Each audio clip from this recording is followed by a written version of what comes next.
ಅದಕ್ಕೆ ನಾವು 2-3 ಸಲ ಕೇಳೋದು ಅವ್ರಿಗೆ ನಾವು ಹೋಗ್ಬಿಡೋದು. ಹೀಗಾಗಿ ನಾವು ಗ್ರಾಮೀಣ ಪ್ರದೇಶದಾಗ ಎಲ್ಲ ಕನ್ನಡ ಮಾಧ್ಯಮ ಇಲ್ಲಿ ನಮ್ಮ ಸ್ಪೆಷಲಿ ಬೈರ್ತಾರೆ. ಈಗ ಅವ್ರು ನಂಗೆ ಹೇಳಂತೆ ನಾವು ಏನು ಅವ್ರು ಹೇಳಿದ್ರು ನಮ್ಗೆ ಅರ್ಥವ ಮಾಡಿಬಿಟ್ಟು ಅವ್ರ ಅದಕ್ಕೆ ನಾವು ಬಂದಂತೆ ಕೆಲಸ ಯಾವುದೇ ಆಗಂಗಿಲ್ಲ. ಯಾವುದರಿಂದ 2 ದಿನ ಹೇಳೋದು ಎದುರ್ಬೋದಪ್ಪ ಬ್ಯಾಂಕಿಗೆ ಹೋಗೋದು ಮತ್ತು ಯಾರ ಕೈಗಳ ಸಾಲ ಕೊಡುತ್ತೆ ಅಲ್ಲಿ ಹೋಗಿಸ್ಕೊಂಡು ಈಗ ಏನು ನೀವು 12-13% ನಮ್ಗೆ ಲೋನ್ ಕೊಟ್ಟರೆ ನಾವು ಹೊರಗಡೆ ತಿಂಗಳು 10-15% ನಾವು ಸಾಲ ಇಟ್ಕೊಂಡು ಸಾಲ ಮಾಡೋದು. ಅದು ಮೇಲೈತೆ ದಯವಿಟ್ಟು ಈ ನಮ್ಮ ಊರಿನ ಗ್ರಾಮಸ್ಥರು ಮತ್ತು ರೈತರನ್ನ ಮನವಿ ಎಲ್ಲಿ ಫೇವರ್ ಕನ್ನಡ ಇರ್ತದಲ್ಲ ಅಲ್ಲಿ ಕನ್ನಡ ಇರುವಂಥ ಮ್ಯಾನೇಜರ್ ಹಾಕ್ರಿ. ಬಟ್ ಇನ್ನೊಂದು ಏನಪ್ಪ ಅಂದ್ರೆ ಈಗ ಎಲ್ಲ ಮೇಡಮ್ ಹೇಳಿದ್ರು ಸಮಸ್ಯೆ ಅಧ್ಯಕ್ಷರು ಏನು ಸಮಸ್ಯೆ ಅಂದ್ರೆ ಈಗ ನಾವು ಪ್ರತಿಯೊಂದು ಈಗ ಪಿಎಂ ಕಿಸಾನ್ ಆಗಲಿ ಗೃಹಲಕ್ಷ್ಮಿ ಆಗಲಿ ವೃದ್ಧಾಪ್ಯ ವೇತನ ಆಗಲಿ ಇವನ್ನೆಲ್ಲ ಏನು ಮಾಡ್ತಾರೆ ಬೆಳೆದ ಕಲ್ಪಡ್ಬೇಕಾಗ್ತದೆ. ಮತ್ತು ಬೆಳೆದ ಕಲ್ಪಡ್ಬೇಕಾದ್ರೆ ಈಗ ಏನಾಗೈತೆ ರೈತರ ನಮ್ಮ ದೇಶದ ಬೆನ್ನ ದೇಶದ ಬೆನ್ನ ಬಂದಂತ ರೈತರು ಇವಾಗ ಏನ್ ಮಾಡ್ಬಿಡ್ತಾರೋ ಆ ಬೆಳೆಸಾಲ ನೋಡ್ಕೊಂಡು ಆ ಬೆನ್ನು ಬಿಡ್ತಾರೆ. ಬೆಳೆಸಾಲ ಕೊಟ್ಟು ಬೆನ್ನು ಬಿಡ್ತಾರೆ. ಯಾಕಂದ್ರೆ ಹೊರಗೆ ಬಂದು ಬಿಡ್ಕೋಬಾರ್ದು. ಇದೇ ಹೊರಗಬೇಕಂದ್ರೆ ಬ್ಯಾಂಕ್ ಮ್ಯಾನೇಜರ್ ಬೆಳೆದು ಮನೆ ಮಾಡ್ತು ಮತ್ತು ಅವ್ರು ಹೊಲ ಕೆಲಸ ಬಿಟ್ಟರೆ ಮತ್ತೆ ಮನೆಗೆ ಹೋಗೋದು. ನಾವು ಮನೆಗೆ ಹೋಗಿ ನಮ್ಗೆ ಕುಂತಿದ್ರು ಮತ್ತೆ ಹೋಗ್ಬಿಡ್ತಾರೆ. ಅವ್ರು ನಮ್ಮ ಹೊಲ ಕೆಲಸ ಹೊತ್ತು ಇವು ಕೆಲಸ ಖಾಲಿ ಹಂಗಾಗಿ ಹೇಳೋದಾಗ್ತದೆ. ಅದಕ್ಕೆ ಅದು ಮೇಡಮ್ ಆರ್ಮಿ ಅವರು ಏನಂದ್ರೆ ಅದು ರೂಲ್ ಫಾಲೋ ಮಾಡಿ ಮನೆಗೆ ಹೋಗೋದು ಅಧಿಕಾರಲ್ಲ. ಇವ್ರು ಬಂದ್ಬಿಟ್ಟು ಯಾವ ನೋಟಿಸ್ಕೊಡ್ಲಿ ಅದು ನಡೀತೈತಿ. ನೋಟಿಸ್ಕೊಡ್ಲಿ ಓದ್ಲಿಕ್ಕೆ ಹೋಗಿರ್ತಾರ ಯಾವ ಥರ ಕೊಡ್ಬೇಕು ನೋಟಿಸ್ ಕೊಡೋದು ಅಧಿಕಾರಿ ಕೊಡಿ ಮನೆಗೆ ಹೋಗೋದು ಅವಶ್ಯಕತೆ. ಮನೆಯಾಗ ಏನು ಹೋಗೋದು ಬ್ಯಾಂಕ್ನಾಗ ಹೋದಪ್ಪ ಮ್ಯಾನೇಜರ್ ಹೋದಾರಂತೆ ಅದು ಒಂದು ಮನೆಯಾಗ ಇರಬೇಕು. ಏನು ಅವ್ರು ಸಾಲ ಮಾಡಿ ಮ್ಯಾನೇಜರ್ ದಿನ ಬರ್ತಾನೆ ಅಂತ ಅವ್ರು ಮಾನಸಿಕ ಕುಂದು ಬರುತ್ತೆ. ಅದಕ್ಕೆ ಅವ್ರು ದಯವಿಟ್ಟು ಬಂದ್ ಮಾಡಿ.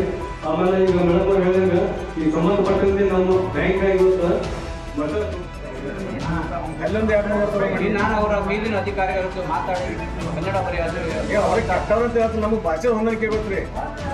ಹೇಳಿದ ಅವ್ರಿಗೆ ಅರ್ಥ ಆಗಲ್ಲ ಅವ್ರು ಹೇಳಿದ್ದೀನಿ ಅದಕ್ಕೆ ಮತ್ತೆ ನಾವು ಒಬ್ಬರು ಯಾರು ಮಾತಾಡ್ಕೊಂಡು ಬರ್ಬೇಕ್ರಿ. ಅವ್ರ ಕೆಲಸ ಬಿಟ್ಟು ಬರ್ಬೇಕ್ರಿ. ಅವ್ರು ಬಂದು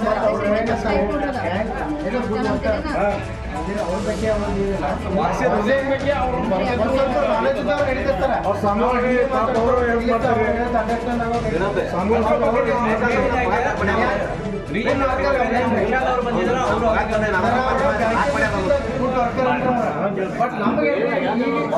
ಮಾಡ್ತಾರೆ.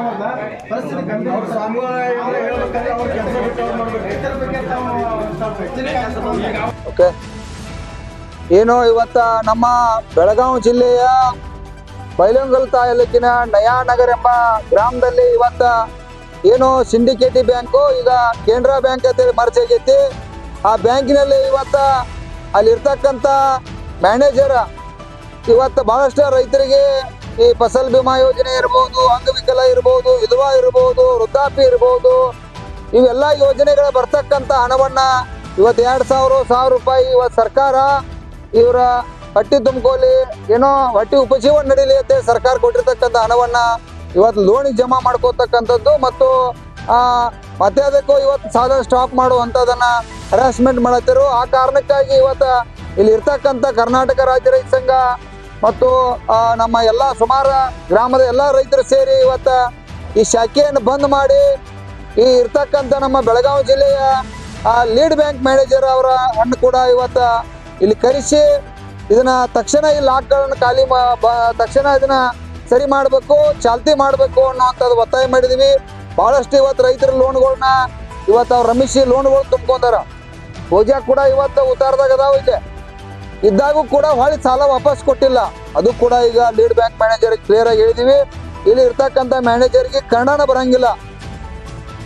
ಇರೋರು ಬರೀ ಇಲ್ಲಿ ಸುಮಾರು 5-6 ಮಂದಿ ಸಿಬ್ಬಂದಿ ಬೇಕು, 1-2-3 ಮಂದಿ ಅಧಿಕಾರಿಗಳು ಅದಾರ.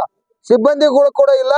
ಮತ್ತೆ ಇಲ್ಲಿ ಇರ್ತಕ್ಕಂಥ ಮ್ಯಾನೇಜರ್ ಕನ್ನಡ ಬರ್ತಕ್ಕಂಥ ಭಾಷೆ ಬರ್ತಕ್ಕಂಥ ಇವತ್ತು ಇಲ್ಲಿ ಅಷ್ಟೇ ಅಲ್ಲ, ಇಡೀ ನಮ್ಮ ರಾಜ್ಯದಲ್ಲಿ ಕೂಡ ಕನ್ನಡ ಬರ್ತಕ್ಕಂಥ ಸಾಕಷ್ಟು ನಮ್ಮ ರೈತರ ಮಕ್ಕಳು, ಬಡವ್ರ ಮಕ್ಕಳ ಎಜುಕೇಶನ್ ಕಲ್ತು ಇವತ್ತ ಕೂತಾರೋ ಆ ಮಕ್ಕಳನ್ನ ಇವತ್ತ ತಾವ ನೇಮಕ ಮಾಡ್ಕೊಂಡ ಇವತ್ತು ಇಂಥ ಒಂದು ಇಲ್ಲಿ ಇರ್ತಕ್ಕಂಥದ್ರೊಳಗೆ ಮ್ಯಾನೇಜರ್ ಮಾಡಿ ಕನ್ನಡ ಬರ್ತಕ್ಕಂಥ ಭಾಷೆ ಇರ್ತಕ್ಕಂಥ ಅಧಿಕಾರಿಗಳು ನೇಮಕ ಮಾಡಲೇಬೇಕು ಅನ್ನೋವಂಥದ್ದು ಇವತ್ತು ಲೀಡ್ ಬ್ಯಾಂಕ್ ಮ್ಯಾನೇಜರ್ ಕೂಡ ಒತ್ತಾಯ ಮಾಡಿದೀವಿ. ಜಿಲ್ಲಾ ಅಧಿಕಾರಿ ಕೂಡ ಒತ್ತಾಯ ಮಾಡ್ತೀವಿ, ರಾಜ್ಯದ ಮುಖ್ಯಮಂತ್ರಿ ಕೂಡ ಒತ್ತಾಯ ಮಾಡ್ತೀವಿ. ತಕ್ಷಣ ಇದು ಬದಲಾವಣೆ ಆಗಲೇಬೇಕು. ಇಲ್ಲ ಅಂತಂದ್ರೆ ನಾವು ರಾಜ್ಯ ಮಟ್ಟ ಜಿಲ್ಲಾ ಮಟ್ಟ ಹೋರಾಟ ಮಾಡುವಂಥ ಸಂದರ್ಭ ಬರ್ತೈತಿ. ಇದನ್ನು ಸರಿ ಮಾಡಲೇಬೇಕು ಅಂತೇಳಿ ಇವತ್ತು ಒತ್ತಾಯ ಮಾಡಿದ್ದೀವಿ. ಬೆಳಗಾವಿ ಜಿಲ್ಲೆಯ ಬೈಲಹೊಂಗಲ ತಾಲೂಕಿನ ನಯಾನಗರಿ ಗ್ರಾಮದಲ್ಲಿ ಇದು ಏನು ಕೇಂದ್ರ ಬ್ಯಾಂಕ್ ಇದೆ, ಅಲ್ಲಿ ಎಲ್ಲ ನಮ್ಮ ರೈತರ ಪ್ರತಿಭಟನೆ ಮಾಡ್ತಾ ಇದ್ದೀವಿ. ಏನಪ್ಪ ಅಂದರೆ ಇವತ್ತು ನಮ್ಮ ರೈತರ ಬೆಳೆಸಾಲ ಏನಿದೆ ಅದಕ್ಕೆ ಗೃಹಲಕ್ಷ್ಮಿ ಅಮೌಂಟು, ಆಮೇಲೆ ಕಿಸಾನು, ಆಮೇಲೆ ಇದು ರೇಷನ್ ಕಾರ್ಡ್ದು ಏನೋ ಅಮೌಂಟ್ ಬಂದಿದೆ ಅದನ್ನೆಲ್ಲ ಹುಡ್ಕೊಂಡಾರೆ. ಅದೇ ರೀತಿಯಾಗಿ ನಾವು DC ಅವರು 1.5 ಲಕ್ಷ ಮೇಲ್ಗಡೆ ಆದ್ರೆ ಜಾಮೀನನ್ನು ತಗೋರಿ, ಅದ್ರ ಒಳಗೆ ಅಮೌಂಟ್ ಆದರೆ ಜಾಮೀನನ್ನು ತಗೋಕೆ ಹೋಗ್ಬೇಡ್ರಿ ಅಂತ DC ಅವರೇ ಆರ್ಡರ್ ಮಾಡಿದ್ದಾರೆ. ಅದೇ ರೀತಿಯಾಗಿ ಇವರು 50,000 ಕೊಟ್ಟರು ಜಾಮೀನನ್ನು ತಗೋತಾರೆ, 1 ಲಕ್ಷ ಕೊಟ್ಟರು ಜಾಮೀನನ್ನು ತಗೋತಾರೆ.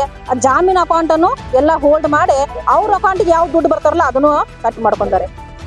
ನಮ್ಮ ಕರ್ನಾಟಕ ರಾಜ್ಯ ರೈತ ಸಂಘ ನಮ್ಮ ರಾಜ್ಯಾಧ್ಯಕ್ಷರ ಚುನ್ನಪ್ಪ ಪೂಜಾರಿ ಅವರು ಈ ಯಾವ ರೈತರದ್ದು ಏನೇನು ಅಕೌಂಟ್ ಹೋಲ್ಡ್ ಅನ್ನು ಮಾಡಿದ್ದಾರೆ ಅದರ ತಕ್ಷಣ ಇದನ್ನ ಮಾಡ್ಬೇಕಂತ ಹೇಳಿ, ಅದೇ ರೀತಿಯಾಗಿ ನಮ್ಮ ಗೃಹಲಕ್ಷ್ಮಿ ಅಮೌಂಟು ಮತ್ತು ಕಿಸಾನ್ ಯಾವ್ಯಾವ ನಮ್ಮ ಗೋರ್ಮೆಂಟ್ ಸರ್ಕಾರದಿಂದ ಏನು ರೊಕ್ಕನ್ನು ಬಂದಾವೆ ಅದೇ ರೀತಿ ಎಲ್ಲ ಇಮಿಡಿಯೇಟ್ ನಮ್ಮ ರೈತರ ಖಾತೆಗೆ ಜಮಾವನ್ನು ಕೊಡ್ಬೇಕಂತ ಹೇಳಿ ನಮ್ಮ ರಾಜ್ಯಾಧ್ಯಕ್ಷರ ಚುನ್ನಪ್ಪ ಪೂಜಾರಿ ಅವರು ಹೇಳಿದ್ದಾರೆ. ಅದೇ ರೀತಿಯಾಗಿ ಲೀಡ್ ಬ್ಯಾಂಕ್ ಮ್ಯಾನೇಜರ್ನು 8 ದಿನ ಒಳಗೆ ಎಲ್ಲ ಏನು ನಿಮ್ಮ ಪ್ರಾಬ್ಲಮ್ ಇದ್ರೆ ಎಲ್ಲ ಸವಾಲ್ ಮಾಡ್ತಾನೆ ಅಂತ ಹೇಳಿ ರೈತರಿಗೆ ಭರವಸೆಯನ್ನು ಕೊಟ್ಟಿದ್ದಾರೆ.